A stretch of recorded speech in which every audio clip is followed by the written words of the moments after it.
ನಾನು ಈ video post ಮಾಡಿದಾಗ ತುಂಬ ಜನ ಕೇಳಿದ್ರಿ ಈ ರೆಸಿಪಿ ಹೇಗೆ ಮಾಡೋದು ಅಂತ. ಬನ್ನಿ ಇವತ್ತು ಒಂದು ಸಖತ್ತಾಗಿರೋ ದೊಡ್ಡ ಬಾಯ್ಲರ್ ಚಿಕನ್ ಸಾಂಬಾರ್ ಹೇಗೆ ಮಾಡೋದು ಅಂತ ನೋಡೋಣ. ಇದಕ್ಕೆ ಬೇಕಾಗಿರೋ ಇಂಗ್ರೀಡಿಯೆಂಟ್ಸ್ ನೋಡಿ ನಾನು ತಟ್ಟೆಯಲ್ಲಿ ತೋರಿಸಿದ್ದೀನಿ. ಈಗ ನೋಡಿ ಇದನ್ನು ರುಬ್ಕೋತಾ ಇದ್ದೀನಿ. ಮಿಕ್ಸರ್ ಜಾರ್ಗೆ ಈರುಳ್ಳಿ, ಬೆಳ್ಳುಳ್ಳಿ, ಹಸಿಕಾಯಿ, ಟೊಮ್ಯಾಟೊ, ಚಕ್ಕೆ, ಲವಂಗ, ಮೆಣಸು, ಹುರಿಗಡಲೆ, ಶುಂಠಿ, ಕೊತ್ತಂಬರಿ ಸೊಪ್ಪು ಮತ್ತು ಪುದೀನ ಸೊಪ್ಪು ಹಾಕಿ ಈ ಥರ ರುಬ್ಕೊಳ್ಳೋಣ. ಈಗ ಇದಕ್ಕೆ ಅರಶಿನ ಪುಡಿ, ಖಾರದ ಪುಡಿ ಮತ್ತು ಧನಿಯಾ ಪುಡಿ ಹಾಕಿ ಚೆನ್ನಾಗಿ ರುಬ್ಕೊಳ್ಳೋಣ.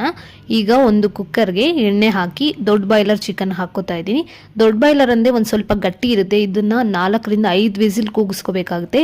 ನೀವು ಸಣ್ಣ ಬಾಯ್ಲರ್ ತೊಗೊಂಬಂದ್ಬಿಟ್ಟು ಇದನ್ನು 4ರಿಂದ 5 ವಿಸಿಲ್ ಕೂಗಿಸಿದ್ರೆ ಅದು ತುಂಬ ಮೆತ್ತಗಾಗೋಗುತ್ತೆ. ಸೊ ದೊಡ್ಡ ಬಾಯ್ಲರ್ ತಂದಾಗ ಮಾತ್ರ ಈ ಮಸಾಲೆ ಮಾಡಿಕೊಂಡು ನಾನು ಹೇಳೋ ಸ್ಟೆಪ್ಸ್ನ ಫಾಲೋ ಮಾಡಿ. ಈಗ ಚಿಕನ್ ಹಾಕ್ಕೊಂಡು ರುಚಿಗೆ ತಕ್ಕಷ್ಟು ಉಪ್ಪನ್ನು ಹಾಕ್ಕೊಂಡು ರುಬ್ಬಿರೋ ಮಸಾಲೆ ಹಾಕಿ ನಿಮಗೆ ಕನ್ಸಿಸ್ಟೆನ್ಸಿ ನೋಡ್ಕೊಳ್ಳಿ, ಎಷ್ಟು ಬೇಕೋ ಅಷ್ಟು ನೀರು ಹಾಕ್ಕೊಂಡು 4ರಿಂದ 5 ವಿಸಿಲ್ ಕೂಗಿಸ್ಕೊಂಡ್ರೆ ಸಖತ್ ಟೇಸ್ಟಿಯಾಗಿರೋ ಚಿಕನ್ ಸಾಂಬಾರ್ ರೆಡಿ.